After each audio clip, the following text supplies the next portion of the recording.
A very warm welcome again, and please put your hands together for Secretary John Kerry.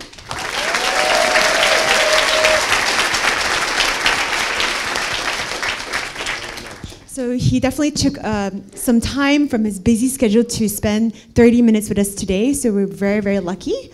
And just to recap, yesterday we spent some time together, and the energy of the room was amazing at the Magic Campus in Cyberjaya. Today we're here, and I'm sure you're working really, really hard on your projects.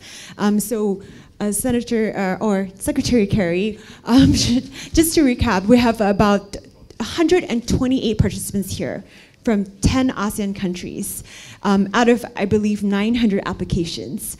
And yesterday, they pitched 100 different ideas, and 26 ideas were finally selected by this very same group. So they all got into their groups, and each group has 5 people in the team, and at least 2 to 3 countries. So super excited.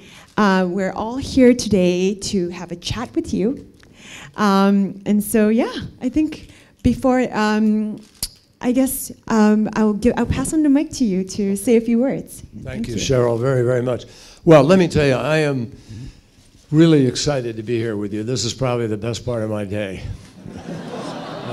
No, I'm serious. I love, first I get sympathy for my leg, now you know. Can I stay here all day?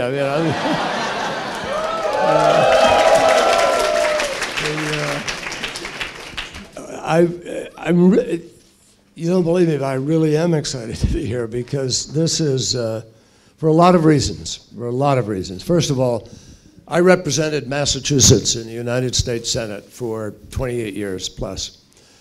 And Massachusetts, as you know, is the home of MIT and a load of colleges and universities. We have about 136 or 40 colleges and universities, many of which are very technical, very focused on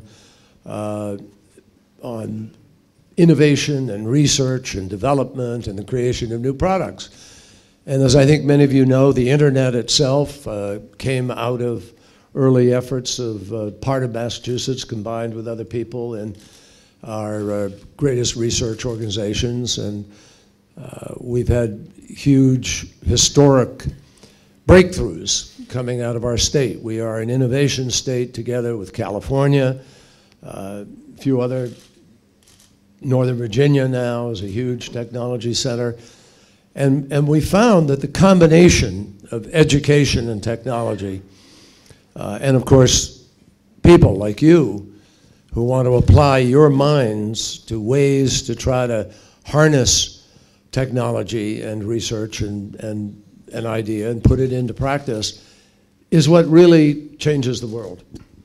In every respect, whether you're talking about healthcare and the development of new pharmaceuticals or new medical devices that work for people more efficiently, or whether you're talking about everyday products. I mean, the clothes we wear, the food we eat, what kind of food, where does it come from, what's it made of, how do you make it? I mean, all these kinds of things are of phenomenal importance, and ultimately, they have the ability to be made into a product. If it's made into a product with a broad base, you can make a lot of money, and you change a lot of lives in the process. In the corporate world, we talk about it in the context of the company doing well, but also doing good.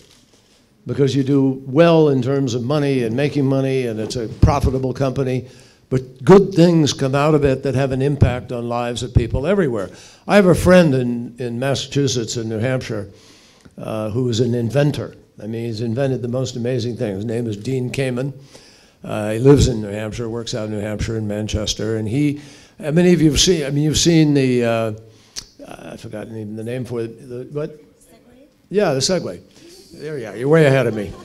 The Segway is part of his device, but you know what he also designed is that wheelchair that a quadriplegic, paraplegic could be in this wheelchair, and the wheelchair climbs up, you could actually reach into your shelves. It balances on 2 wheels, absolutely extraordinary. Computerized balancing wheelchair that won't fall over either way. And I know people who use that chair and it has changed their lives. Or when I was first a senator, we had a committee that was devoted at that point in time to technology and to changing things, and we gave a grant to a number of entities to try to go out and work on what we called assisted devices, which would help people who needed assistance in their day-to-day life.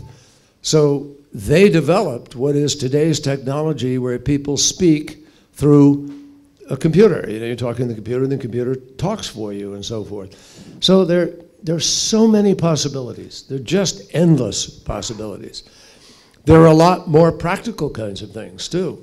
I mean, practical, that's the wrong word. There are a lot more straightforward, old-fashioned business models where you can start something and you have a product and you go out and you sell it. And you know. But here's why this meeting is so exciting and why this is so important. YSEALI, Young Southeast Asian Leaders, represents, in President Obama's vision, the total future. That the more you, who are the future, can get the chance to have an introduction to education at the highest level, at most challenging possibilities, and begin to marry that education with knowledge about how to take an idea and take it from idea to the shelf and to a product, the more the world is going to change rapidly as a result. And I think this region, I know Malaysia, but I think this region, about 65% is under the age of 35. And well over 50% in many countries under the age of 30. You get down, 40 and 50% is under the age of 21. So the majority of the countries you're growing up in are you, young people. And so you can change the world. I'm absolutely telling you that it is, it's not a euphemism, as we call it. It's not just a saying. It's a reality. And YSEALI has been put together, President Obama's vision of this is all over the world, that we do everything we can to make sure that every young person possible is able to reach for that vision and be able to have this opportunity. And if that happens enough, then people aren't going to join ISIL or Daesh or, Boko Haram or Al-Shabaab and think that life is defined by going out and shooting somebody or blowing something up. But will understand that life is really defined by making life better for other people and giving back to a community and helping to build a community in the first place. So you are the future leaders, all of you. And you don't have to be elected and you don't have to be a prime minister. Just you can be a leader in a company, you can be a leader in your community. Whatever it is you choose to do, take your idea and try to live it. Make something out of it. And don't for an instant be deterred by the cynics and the naysayers and the people who don't have your energy and your enthusiasm. You can make all the difference in the world, and we, believe it or not, are counting on you to do exactly that. Okay? Is that a deal?